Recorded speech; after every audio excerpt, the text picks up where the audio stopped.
She gave everything to this airline. Years of hard work, flawless service, and endless patience.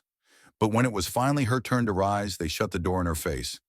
Just when she thought she had no way out, a mysterious passenger on Flight 204 changed everything. What did he know? And why did he choose her?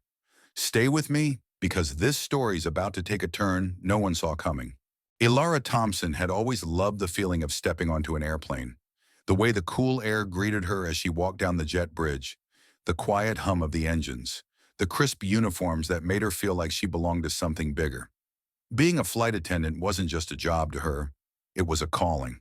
She had spent the last 8 years working for Aerovista Airlines, one of the largest carriers in the country. She had seen the industry change, watched policies shift, and worked through endless flights, some easy, some draining. But no matter how hard she worked, how many extra shifts she picked up, how many commendations she received from passengers, the door to advancement always seemed closed. The break room at Hartsfield-Jackson Atlanta International Airport was buzzing that morning. Flight crews coming and going, sipping coffee, scrolling through their phones, sharing stories about difficult passengers and delayed flights. The smell of reheated breakfast sandwiches hung in the air, and a TV in the corner played muted news coverage of a winter storm up north. Ilara sat at one of the tables, flipping through her schedule on her phone, when she heard laughter from a group near the coffee machine. And just like that, she got the promotion, one of the younger flight attendants, Jessica, was saying. First class lead position. Can you believe it? Ilara glanced up. Her stomach tightened. She already knew where this was going. Lindsay? Another attendant asked. Jessica nodded. Yep. They said she had the look they wanted for first class. You know how it is. Ilara did know. Lindsay had been with Aerovista for barely 2 years. She was good at her job, sure, but nothing extraordinary.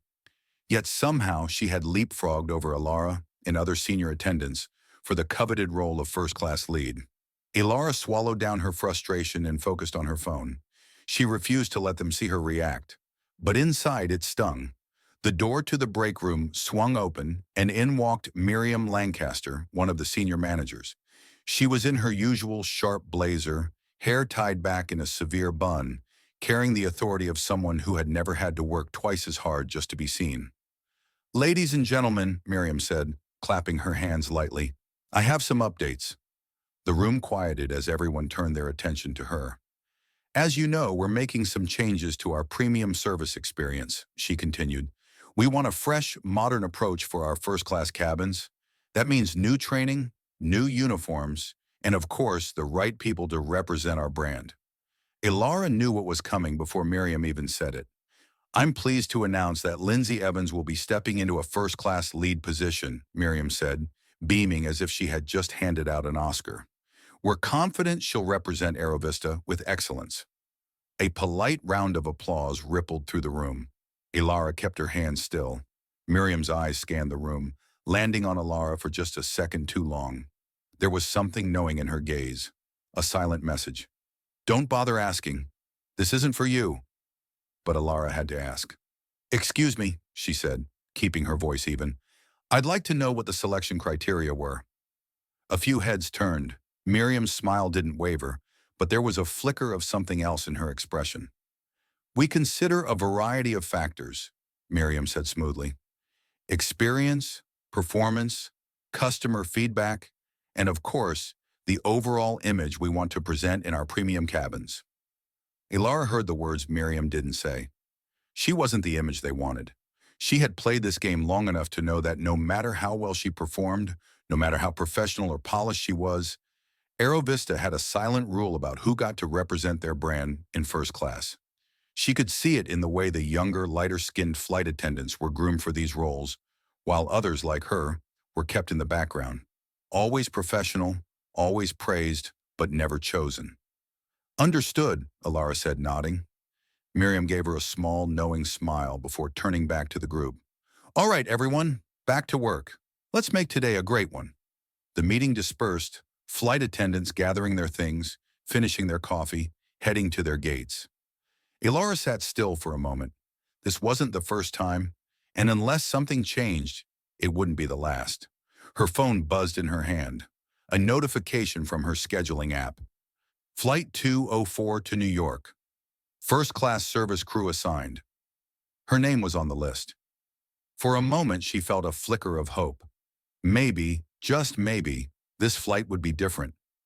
Maybe she would finally get the chance to prove she belonged. But she didn't know yet that this flight was going to change everything. Ilara moved through the terminal with purpose, her rolling suitcase gliding behind her. The familiar rhythm of airport life pulsed around her. Announcements crackling over the loudspeaker, hurried footsteps, the occasional sound of a child laughing or crying. She had walked these halls countless times, but today there was a heaviness in her chest she couldn't shake. She checked the flight board. Flight 204 to New York. On time. She let out a breath. At least there were no delays. As she approached the crew check-in, she spotted her fellow attendants already gathered, chatting while waiting for the briefing.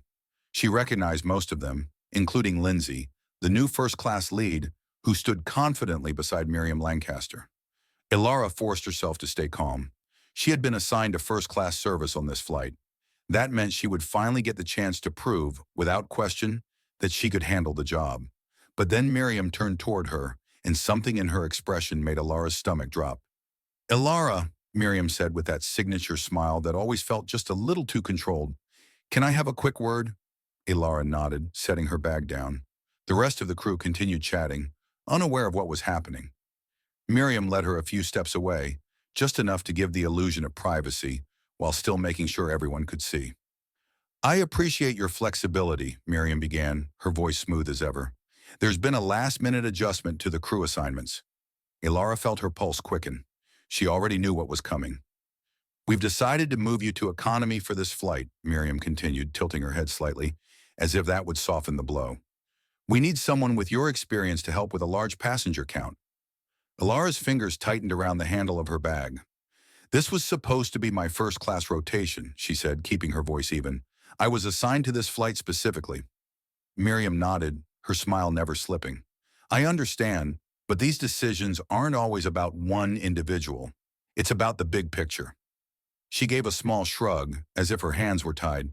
"We need to make sure the right image is presented in premium service." There it was, the unspoken truth, wrapped in corporate politeness. Ilara could feel the weight of the words behind Miriam's practiced tone. "You don't fit the image." She swallowed down the anger rising in her throat. "And who's replacing me?" "Lindsay," Miriam said with a casual wave of her hand. "She's been doing an excellent job, and we want to give her more leadership opportunities."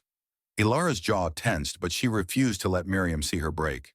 She took a slow breath and forced herself to nod. "Understood." Miriam patted her arm, a move that felt more like dismissal than reassurance. "I knew you'd be a team player," she said before walking back toward the group. Ilara stood there for a moment, letting the words settle. She had been pushed aside before, but this was something different. This was deliberate. She turned back toward the crew, and as she did, she caught sight of a passenger nearby watching the exchange. A middle-aged man in a charcoal gray suit sitting quietly near the gate. He wasn't staring, but there was something in his expression, something sharp, observant. Ilara held his gaze for a brief second before turning away. She didn't know it yet, but that man was about to change the course of her life. Boarding began soon after, and Ilara took her place in the economy cabin, greeting passengers as they filed in.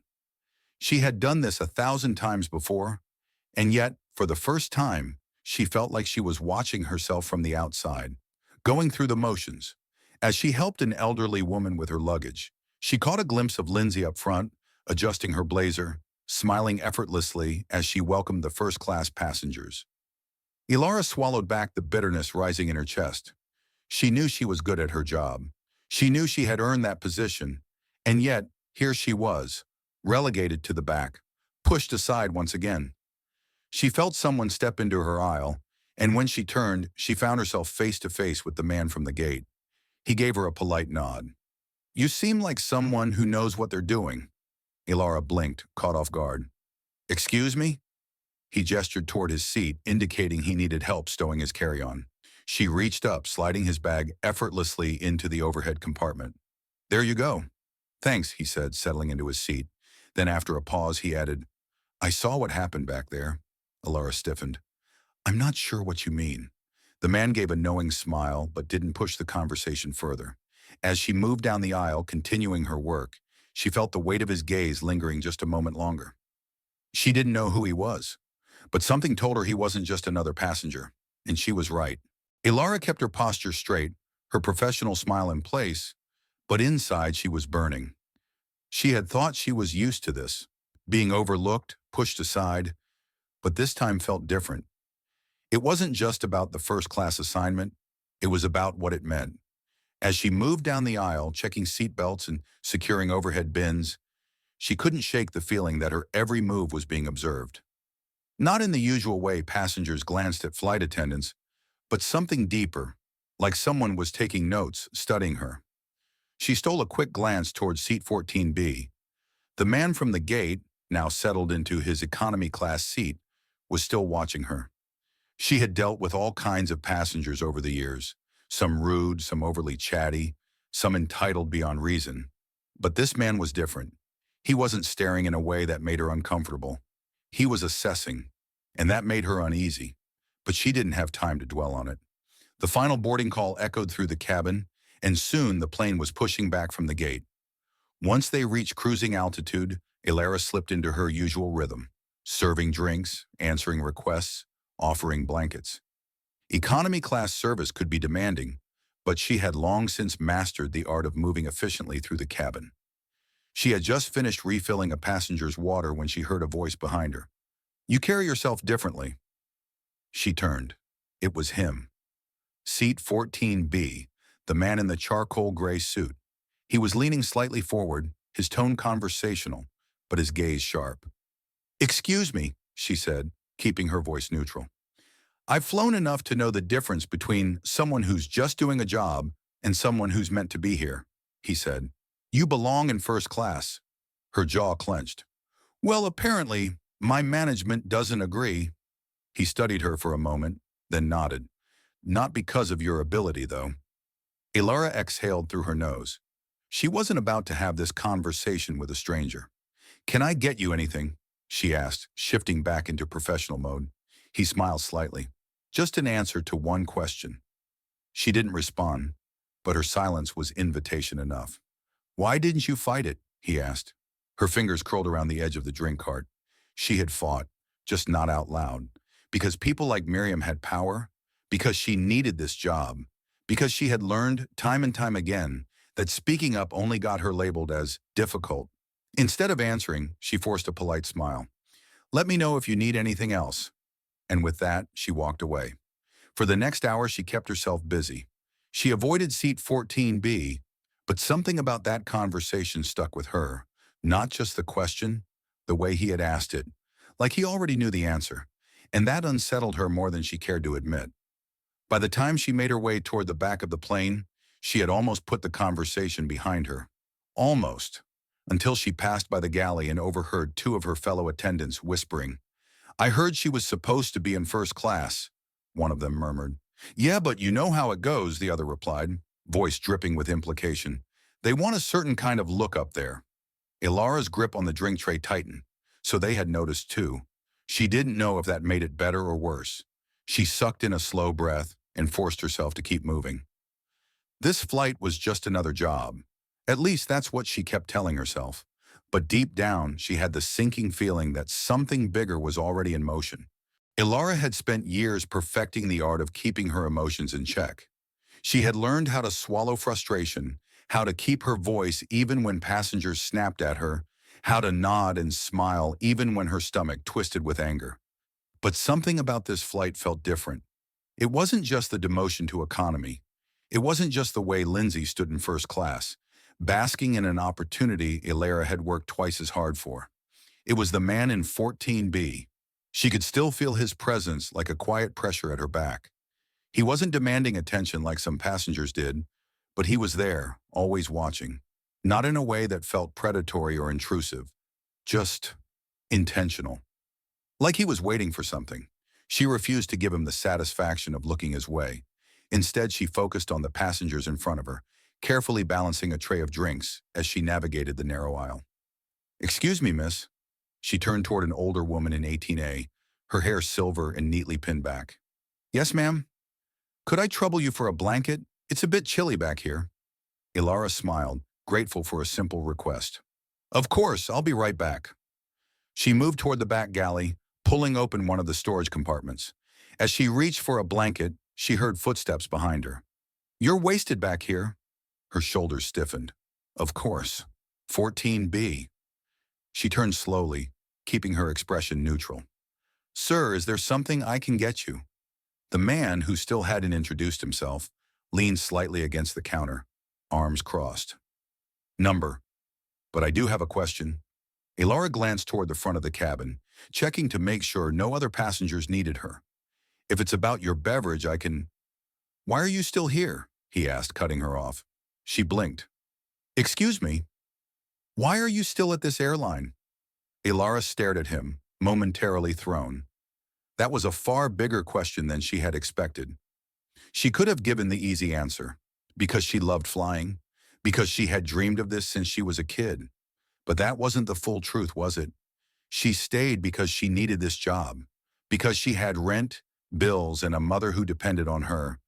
Because despite everything, despite the frustration and the ceiling she kept hitting, she still wanted to believe she could break through.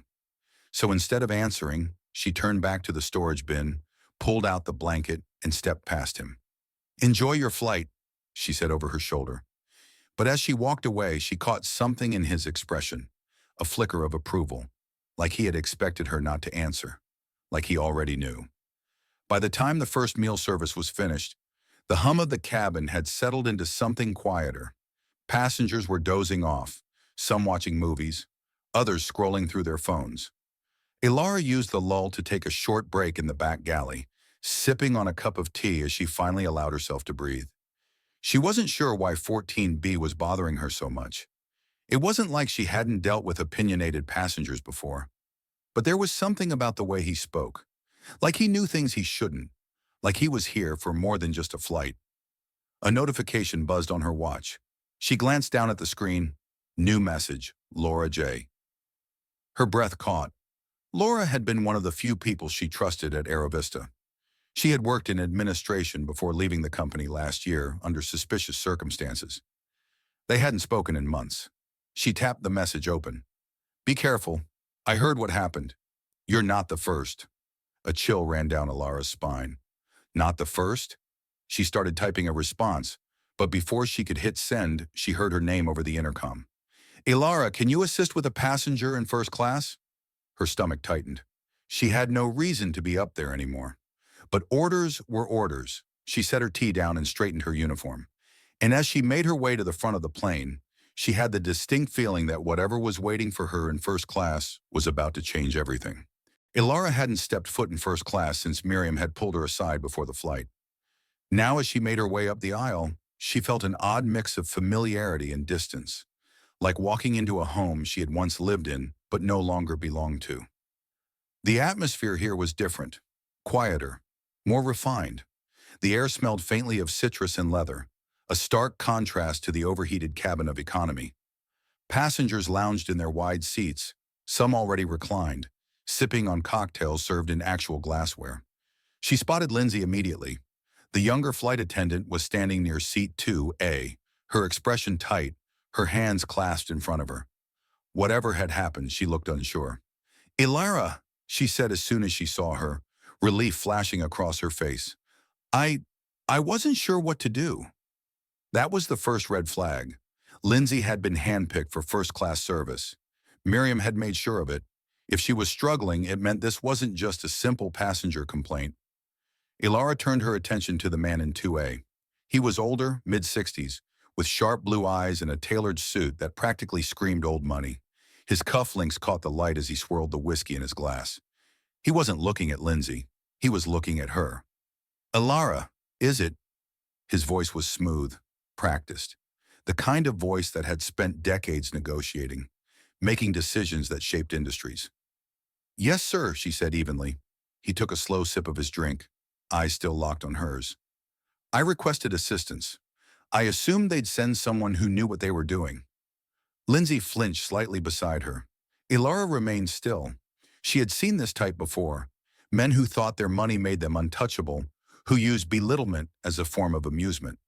"Of course, sir," she said smoothly. "How can I assist you?" He leaned forward slightly. "I asked for a very specific whiskey, and instead I was served, well, whatever this is." He gestured toward his glass. Elara didn't even need to look at the drink to know what had happened. Aerovista had a limited selection of high-end liquor on board, and this particular brand of whiskey had been discontinued from their offerings months ago. She turned to Lindsay. "Did you let him know we no longer carry it?" Lindsay nodded, looking pale. "I did, but he—" "I don't like excuses," the man interrupted, setting his glass down harder than necessary. "I like solutions." Elara didn't blink. She had been dealing with men like this for years. "Understood, sir," she said, her tone controlled. "Unfortunately, we don't have that specific whiskey on board anymore. However, I can offer you a similar aged blend that pairs well with your meal." His eyes flickered with amusement, as if he was testing her. "And if I say that's unacceptable?" Elara smiled, just enough to be polite, but not apologetic. "Then I'm afraid we'll have to find another way to make your experience enjoyable." For a moment he said nothing, then slowly he leaned back, a smirk playing at the corner of his mouth. "I like you," he said, reaching for his glass. "Bring me whatever you think is best." Elara nodded. "Right away, sir." As she turned back toward the galley, she caught Lindsay watching her, wide-eyed. "How did you do that?" the younger attendant whispered. Elara exhaled, shaking her head. "You don't let them see you flinch." She retrieved the drink, returned to 2A, and placed it down with steady hands. "Enjoy your flight, sir." This time the man gave her a subtle nod of approval before taking a sip. As she stepped away, she felt a strange sensation crawl up her spine. Someone else was watching her. She turned her head just slightly, scanning the cabin, and then she saw him. 14B, the man in the charcoal suit from economy. He was seated a few rows back, separated by the privacy partitions of first class, but his eyes were still locked on her. And for the first time, she realized something she should have noticed before. This man wasn't just a passenger. He was here for a reason. Back in the galley, Lindsay was still shaken. "I don't understand," she said, voice hushed. "I did everything I was supposed to, but he just wouldn't listen." Elara studied her. Lindsay wasn't incompetent. She was inexperienced. She had been placed in first class because of how she looked, not because she was ready, and now she had been thrown into the deep end. Elara sighed. "It's not about what you did wrong. It's about how you carry yourself. Some passengers, especially in first class, can sense weakness. If they think they can push you around, they will." Lindsay bit her lip. Miriam didn't say anything about that. Elara almost laughed. Of course she didn't. Miriam had never been the one in the aisle, dealing with entitled millionaires and their fragile egos. "Next time," Elara said, "don't apologize too much. Stay calm, keep your voice steady, and don't let them rattle you." Lindsay nodded quickly, absorbing every word. "Thanks, Elara. I didn't think you'd want to help me after—" She trailed off, looking guilty. "After she took my spot." Elara sighed, shaking her head. "It's not about that. It's about making sure passengers respect the job." Lindsay gave a small, grateful smile. But as Elara turned away, heading back to economy, she couldn't shake the thought that had been gnawing at her since she saw 14B in first class. Who was he? And why did he seem to care so much about what happened to her? Whatever the answer was, she had a feeling she was about to find out. Elara moved quickly back to economy, her mind still turning over what had just happened in first class. The exchange with the man in 2A had been nothing new. She had dealt with men like him before, passengers who saw flight attendants as little more than well-dressed servers in the sky. But it wasn't him that unsettled her. It was 14B. She had seen passengers upgrade mid-flight before, but something about the way he had appeared in first class just as she arrived felt deliberate. As she reached the back galley, she pulled in a slow breath, trying to shake the feeling. She had a job to do, and whatever was going on with 14B, she wasn't about to let it distract her. The next hour passed in a blur of routine. She moved through the cabin, refilling drinks, checking on passengers, handling the occasional complaint with her usual patience. But no matter how much she tried to focus, she was hyper-aware of every movement from 14B. And he was watching her again. Not in an invasive way, not in a way that made her skin crawl, but in a way that felt intentional. She wasn't sure what made her finally stop at his seat. Maybe it was exhaustion. Maybe it was the way he had unsettled her since the beginning of this flight. Or maybe she was just tired of feeling like she was being studied. "Can I get you anything else, sir?" she asked, her voice smooth, professional. He set his drink down, looking up at her with the same unreadable expression. "I was going to ask you the same thing." Ilara blinked. "Excuse me?" He leaned slightly forward, lowering his voice just enough that the passengers around him wouldn't hear. "I saw what happened back there," he said. "That wasn't about service. That was about control." Her stomach tightened. She didn't need a stranger pointing out what she already knew. "With all due respect, sir," she said, keeping her tone neutral, "I don't discuss internal airline matters with passengers." He didn't look offended. If anything, he almost smiled, like he had expected that answer. "Fair enough," he said, leaning back. "But let me ask you something else." She hesitated, but he continued before she could walk away. "If you could walk away from this job tomorrow, if you didn't need it, would you?" The question hit her like a jolt of turbulence. Her first instinct was to say, of course not. She had worked too hard, fought too long to get here. But there was a tiny hidden part of her, the part that had been stepped on too many times, that whispered, yes. She hated that voice. So instead, she gave the answer she always gave. "I love my job." His eyes studied her, searching for something. "That's not what I asked." She felt her jaw tighten. "Enjoy your flight, sir," she said, and walked away. Her break came an hour later, and she finally had a moment to breathe in the back galley. She leaned against the counter, closing her eyes for just a second, trying to push away the exhaustion, the frustration, the constant gnawing feeling in her chest that something was shifting beneath her feet. Her watch buzzed. She glanced down. New message, Laura J. She hesitated for only a moment before opening it. "It's happening again," Ilara frowned. "What's happening again?" she typed back. The dots blinked for a long time before the reply came.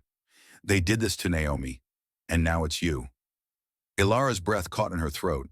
She stared at the message, her heart pounding. Naomi Carter. It had been years since she had heard that name. Naomi had been one of the best flight attendants Ilara had ever worked with. She had been on track for a leadership role until one day she wasn't. One day she had been demoted to economy, shuffled around, treated like she didn't belong. And then she had disappeared. She had left Aero Vista without a word, without warning. No one had ever known why. Ilara's hands clenched into fists. Was this what they were doing to her now? Another message from Laura popped up. "Be careful, someone is watching." Ilara's pulse pounded in her ears. She looked up instinctively, scanning the cabin. And then her eyes locked with 14B. He was still watching her. And suddenly, she realized something. He wasn't just here to watch. He was here for her. Ilara's pulse pounded as she turned away from 14B, her fingers gripping the edge of the counter. Laura's message kept flashing in her mind. "It's happening again." She knew what it meant now. Naomi Carter. The same pattern. The same slow, deliberate erasure. But why? She sucked in a breath, trying to keep herself steady. She wasn't about to panic. Not here. Not in front of passengers. She had spent years mastering control. She wouldn't lose it now. But one thing was clear. 14B wasn't just watching. He knew something. The next time she moved through the cabin, she made a point of ignoring him. She had no interest in engaging. She had spent years learning how to navigate passengers like him, the ones who spoke in riddles, who thought they knew everything. But he wasn't like the others, was he? Because unlike the entitled first-class passengers, he wasn't testing her. He was waiting, and that unsettled her more than she cared to admit. An hour passed and the plane had settled into the quiet lull of mid-flight. Most of the passengers were either sleeping or absorbed in their movies. The lights were dimmed. The steady hum of the engines filled the air. Ilara was in the galley, organizing the next round of service, when she heard a voice. "You look like someone who's just figured out the rules to a game they didn't know they were playing." She tensed. 14B. He stood just outside the galley, hands in his pockets, his expression unreadable. She exhaled through her nose, keeping her voice level. Sir, passengers aren't allowed to stand here during service. I'll make it quick then, he said. You've been with Aerovista for, what, 8 years? She didn't answer. You work harder than most of the people in first class, and yet they keep passing you over. He tilted his head. Strange, isn't it? She crossed her arms. Is there a point to this, or are you just trying to get under my skin? For the first time, he smiled. Alara, if I wanted to get under your skin, I would have done it already. Her stomach tightened. How do you know my name? His gaze didn't waver. Because I make it my job to know things. A chill ran down her spine. She didn't know what he meant by that, but she was beginning to suspect he wasn't just some businessman on a flight to New York. She didn't have time for this. She turned to move past him, but he stepped slightly into her path, not blocking her, but just enough to make her stop. I have a proposition, he said quietly. She narrowed her eyes. I'm not interested. You don't even know what it is yet. She huffed out a laugh, shaking her head. Let me guess. Some kind of side job? A better opportunity that's going to change my life? His expression didn't change. Something like that. She crossed her arms. Look, I don't know who you are, but I've been dealing with people like you my whole career. Men who think they have answers to problems they don't even understand. Do I look like someone who doesn't understand? That shut her up, because no, he didn't. He looked like someone who knew exactly what was happening to her, and that scared her more than anything else. She forced herself to breathe, to think. He wasn't harassing her. He wasn't flirting. He was offering her something. And after everything she had seen today, everything she had learned, she had to ask herself a question. Could she afford to ignore him? So instead of walking away, she asked, What's the proposition? A small, satisfied smile flickered across his face. We'll talk after landing, he said. And just like that, he walked back to his seat. Alara stood frozen, her heart pounding.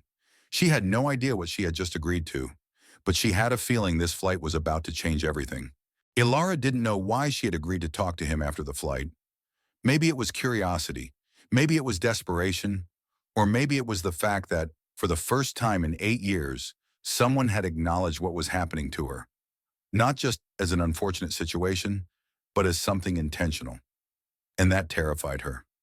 She went through the motions of the final service, pouring coffee, handing out last-minute snacks, answering requests with her usual polite efficiency.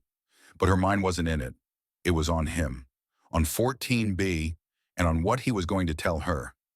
As the plane began its descent into New York, she caught his eye across the cabin. He gave her a single nod. Nothing dramatic, nothing obvious. Just a silent confirmation that the conversation they had started wasn't over. She turned away, forcing herself to focus on her job, but she couldn't ignore the feeling creeping up her spine. What does he know? The landing was smooth, the kind that made passengers clap if they were the kind to do that. The usual post-flight chaos began as people stood too early, reaching for their bags before they were supposed to. Alara busied herself making sure the aisle stayed clear, offering polite reminders for people to wait until the seatbelt sign was off. But the moment the plane reached the gate, her heart started pounding. She could feel it, the weight of something about to happen. Passengers began filing out, dragging their suitcases down the narrow aisle, stretching after hours of sitting. Alara's fingers clenched against the back of a seat as she spotted 14B moving toward the exit. He didn't speak, didn't stop. He just slipped past her with that same unreadable expression. For a brief, absurd moment, she thought he was just going to leave. That all of this, the watching, the cryptic remarks, the questions, had been for nothing. But as he stepped off the plane, he glanced back at her. And then, just barely, he gestured. A small, subtle motion, a silent message. Follow me. Alara had never disembarked a plane so fast. She didn't even know what she was doing. Her shift wasn't over. She still had to check in with the crew, do the final walkthrough, report any issues. But her feet moved on instinct. By the time she reached the terminal, she spotted him near the baggage claim, standing near a row of empty chairs, hands in his pockets. Waiting? For her? She hesitated only for a second before walking toward him. The moment she stopped in front of him, he spoke. I assume you have questions? She folded her arms.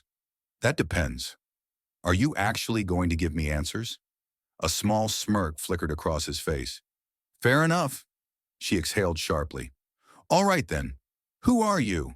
And what do you want from me? He studied her for a long moment before answering. My name is Jonas Whitmore.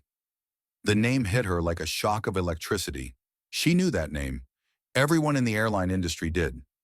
Jonas Whitmore wasn't just some businessman on a flight to New York. He was one of the most powerful investors in aviation, a man who bought and restructured airlines like they were pieces on a chessboard. And for some reason, he was here, talking to her. Ilara's mouth had gone dry. She tried to keep her voice steady. Why are you on this flight? Jonas tilted his head slightly as if considering how much to tell her.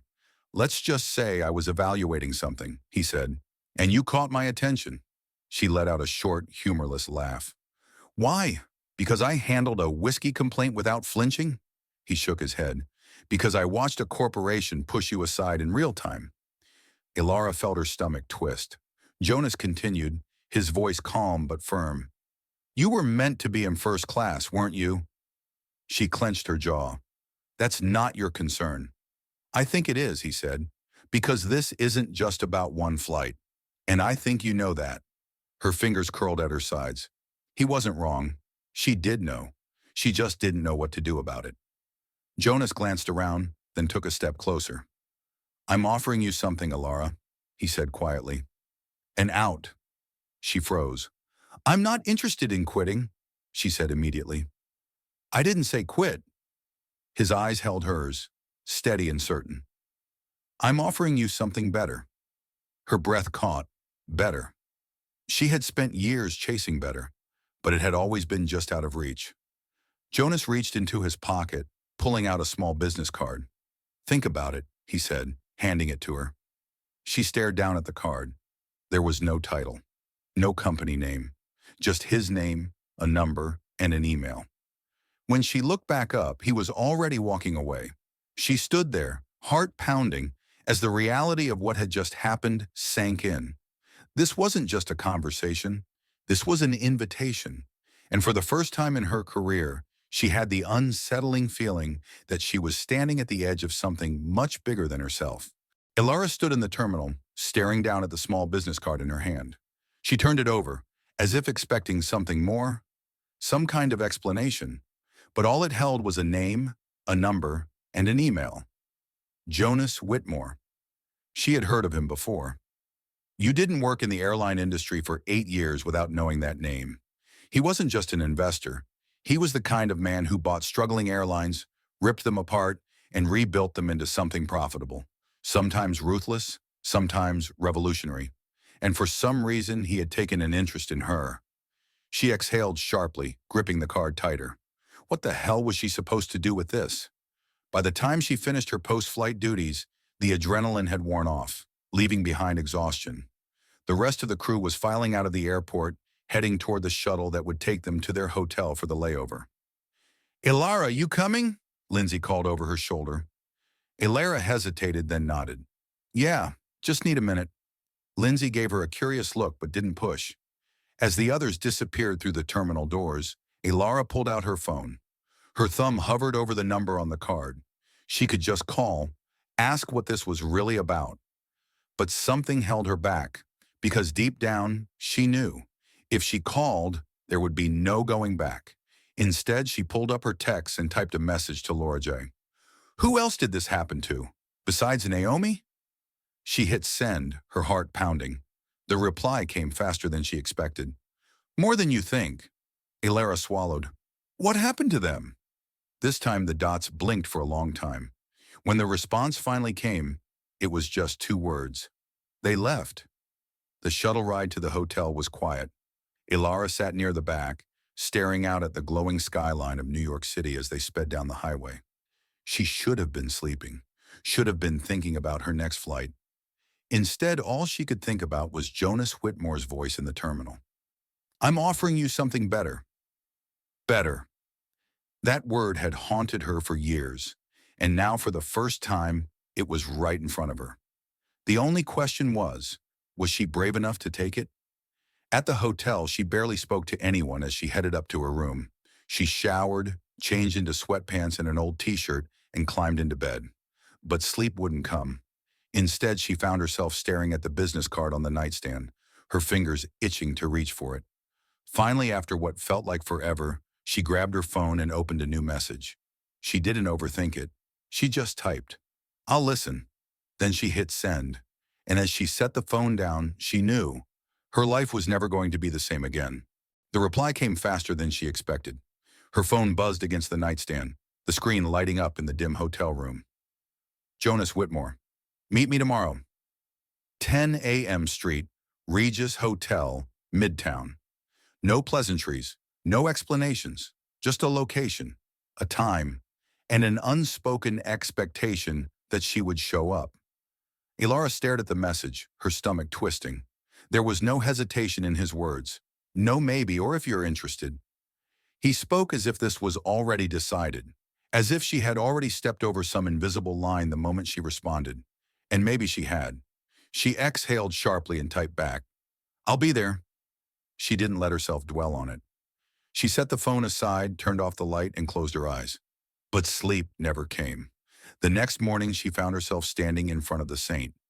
Regis, New York, a towering, elegant hotel that screamed old money. The air was crisp, the city buzzing around her. But all she could focus on was the way her heart pounded in her chest. She wasn't sure what she had expected when she walked through the doors, but the concierge greeted her like she was expected. "Miss Thompson?" She nodded. "Mr. Whitmore is waiting for you in the King Cole bar." Of course he was. She followed the directions, moving through the lavish space until she spotted him. Jonas Whitmore sat at a quiet corner table, a cup of coffee in front of him, perfectly at ease. When he saw her, he gestured to the seat across from him. "Glad you came." Ilara slid into the chair, folding her hands in her lap to hide the fact that they were clenched. "I don't know why I'm here," she admitted. Jonas smiled slightly. "I think you do." She swallowed. "Then tell me." He leaned back, studying her. "You've spent the last 8 years doing everything right, working hard, following the rules, hoping someone would recognize your value." Her stomach twisted, but she didn't argue. Jonas continued, "And yet, every time you get close to moving up, you're pushed aside." She stayed silent, because he wasn't wrong. "Tell me, Ilara," he said, his voice quieter now. "How long are you willing to wait for a system that was never built for you?" The question hit her like a punch to the chest. She had spent years trying to prove herself. Years thinking that if she just worked harder, if she just outperformed everyone around her, she'd finally be recognized. But deep down, she had always known the truth, that no matter how hard she worked, someone like Miriam Lancaster would always be standing at the door, deciding who got in and who didn't. Jonas watched her, as if waiting for her to say it out loud. She couldn't. Not yet. So instead she asked, "What are you offering me?" A flicker of approval crossed his face. "A position," he said. "With me." Her pulse skipped. "Doing what?" "Helping me fix an industry that's broken." She exhaled slowly. "You're talking about Aerovista." "I'm talking about more than Aerovista." He leaned forward slightly.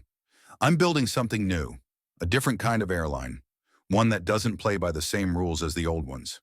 She frowned. "And what does that have to do with me?" Jonas smiled. "You already know the answer to that." She hated how much sense he made. She hated that she was listening, that for the first time she was considering it. Jonas set his coffee down and met her gaze. "You have two choices, Ilara," he said. "You can keep waiting. Keep hoping that Aerovista eventually gives you what you deserve." He tilted his head. "Or you can take it." A lump formed in her throat. She had never been offered power before. Not like this. Not by someone who actually had it. Jonas slid a small envelope across the table. "My offer," he said simply. Ilara stared at it. She could walk away right now.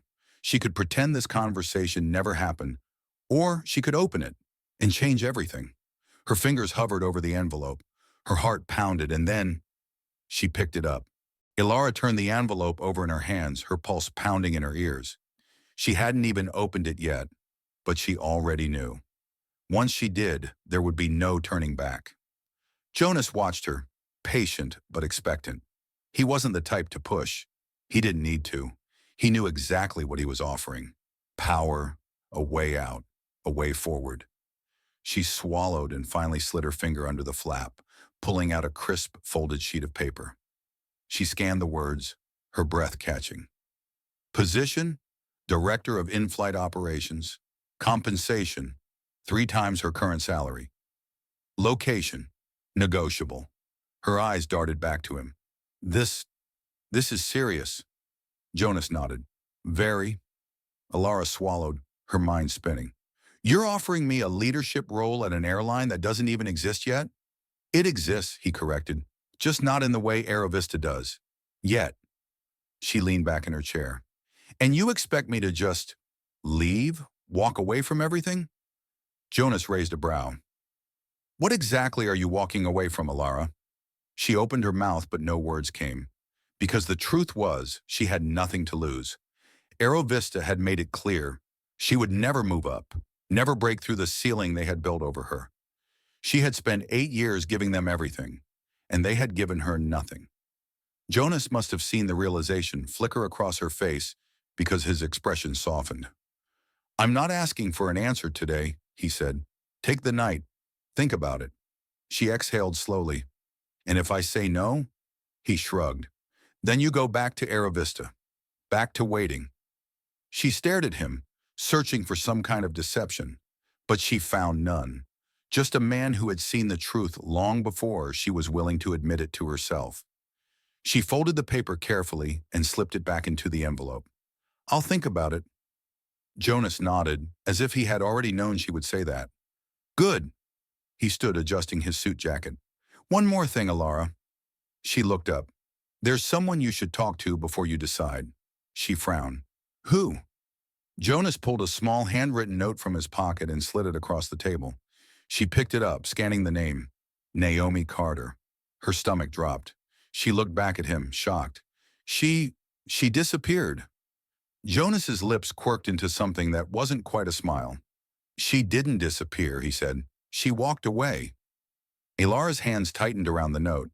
Everything in her life had just shifted, and for the first time, she had to ask herself, was she finally ready to walk away too? Alara sat in her hotel room, the envelope from Jonas on the table beside her, the name Naomi Carter staring back at her from the note in her hand. She had so many questions. She had tried to find Naomi after she left Aerovista. Everyone had. One day she had been on track for a leadership position. The next she was gone. No explanation. No goodbyes. Now, after all these years, Alara had a way to find her, and she wasn't sure if that terrified her or excited her more. She pulled out her phone and dialed the number Jonas had given her. It rang twice. Then a voice Alara hadn't heard in nearly 4 years came through the line. Who gave you this number? Alara hesitated, gripping the phone tighter. Naomi, it's me. A pause, then a sharp inhale. Alara? Alara's throat tightened. Yeah. It's me. Another silence, then softer this time. You're still with Aerovista? For now. Naomi let out a quiet, humorless laugh. Then I assume you're calling because it's happening to you. Alara's breath caught. So it wasn't just me. It wasn't just bad luck. Naomi's voice was steady. No, Alara. It was never about luck. Alara felt her stomach turn. Then why? Why do they keep doing this? To you, to me, to anyone who doesn't fit their mold, Naomi finished. Aerovista has been doing this for years. They let us work, let us give everything, but when we get too close to power, they make sure we never reach it. Alara's hands clenched. And you just let them win? Naomi's voice cooled. Number I left, and I built something better. Alara blinked. What does that mean? Naomi hesitated. Then, Jonas sent you, didn't he? Alara's jaw tightened. You work for him. Another pause. Then, I work with him. Alara swallowed. Is it real? What he's offering? Naomi's voice softened. Jonas doesn't make promises he can't keep, Alara. He saw what Aerovista was doing long before we did, and now he's building something that will make them irrelevant. Alara exhaled shakily. And you trust him? Naomi didn't answer right away. Then, I trust what we're building. Alara sat on the edge of the bed, staring at the city lights outside her window. Her whole life, she had thought she just had to work harder, be better, prove herself. But what if the only way forward was to walk away? Naomi's voice broke through her thoughts. You don't have to decide now, she said, but let me ask you this. Ilara closed her eyes, already knowing what was coming. How much longer are you willing to wait? Ilara had no answer, and for the first time that terrified her more than anything else. Ilara didn't sleep that night. She lay in bed staring at the ceiling, her mind racing with everything Naomi had told her. Everything Jonas had offered her. For years she had believed that if she just kept her head down and worked harder, her moment would come. That if she earned it, Aravista would finally give her what she deserved. But that moment had never come. And now she knew why. They had never planned to let her in. They had done it to Naomi. They had done it to others before her. And now it was her turn. Her stomach twisted. She had spent her whole career waiting for Aravista to do the right thing. But maybe the real question was, why had she ever believed they would? By the time morning came, she had made her decision. She dressed carefully, slipping on her uniform one last time, and tucked Jonas's envelope into her bag. When she arrived at the airport, she went straight to the crew lounge, where Miriam Lancaster was standing near the coffee machine, chatting with Lindsay. Ilara felt her pulse spike at the sight of them. Miriam had stolen her promotion, had lied to her face, had made sure she would never move up. And now, for the first time, Ilara wasn't afraid of her. She walked straight up to them. Miriam turned, arching a brow. Ilara, something you need? Ilara pulled the envelope from her bag and placed it on the counter between them. Miriam glanced down, frowning. What is this? My resignation. A beat of silence. Then, Lindsay's eyes widened. Miriam's lips parted slightly before curving into something mockingly amused. Oh, Ilara, she sighed. You're upset. I get it. But don't do something impulsive. Ilara's jaw clenched. This isn't impulsive. It's overdue. Miriam shook her head, reaching for the envelope as if she could undo this with a single gesture. Come on. You don't want to walk away from everything you've built? Ilara exhaled, steadying herself. Everything I built? That was the thing, wasn't it? She had built nothing here, because they had never let her. No, she said quietly, but I don't want to waste any more time waiting for something that's never going to happen. Miriam's eyes flickered with something colder now. The amusement was gone. Ilara, be careful, she warned.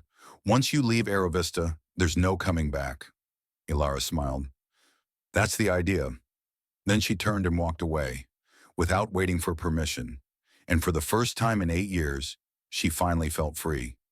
The city moved around her as she stepped outside the airport, the noise of honking taxis and rushing travelers filling the air. But Ilara barely heard it. She pulled out her phone, hands steady, and dialed the number on Jonas's card. It rang twice. Then, his voice. I assume you've made your decision. She let out a slow breath. Yes. There was a pause. Then, Jonas's voice was filled with something close to approval. Welcome aboard. Ilara hung up and stared out at the skyline. Aero Vista was her past. But what she had just stepped into, that was her future. And for the first time in years, she was ready for it. Ilara sat in the back seat of the black car that Jonas had sent for her, watching the city blur past the window.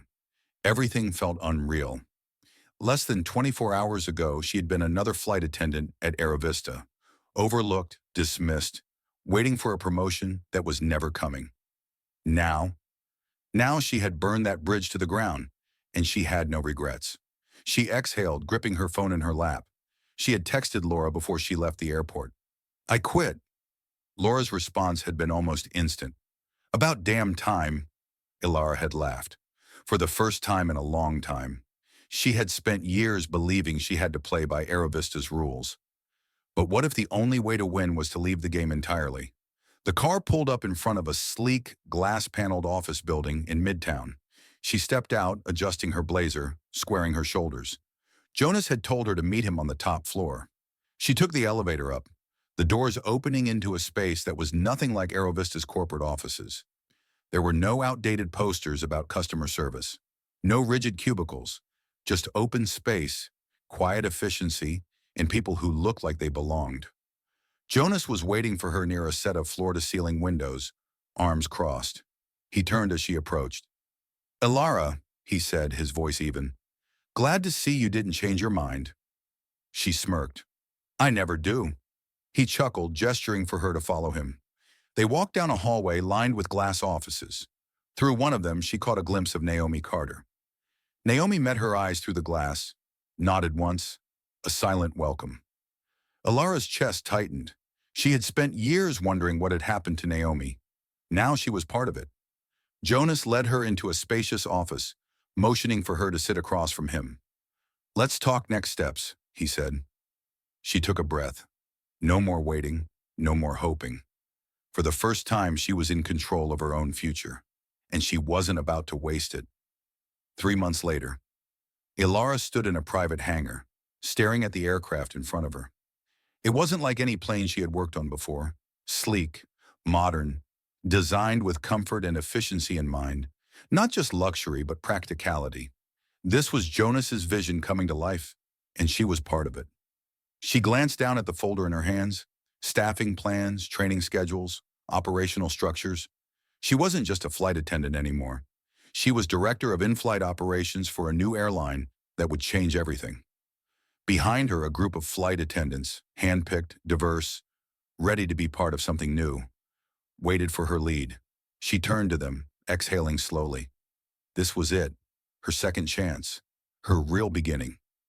"Welcome," she said, meeting their eyes. "Let's build something better." And as they nodded, as excitement flickered across their faces, she knew this was where she was always meant to be. Ilara spent years waiting for a system to recognize her worth, only to realize that some doors were never meant to open for people like her. But instead of waiting, she made a choice, to walk away and build something better. And that's the lesson here. Sometimes the only way forward is to stop seeking approval from those who will never give it to you. What do you think? Have you ever been in a situation where you had to walk away to find something greater? Drop a comment below. We'd love to hear your thoughts. And don't forget to subscribe for more powerful stories just like this one.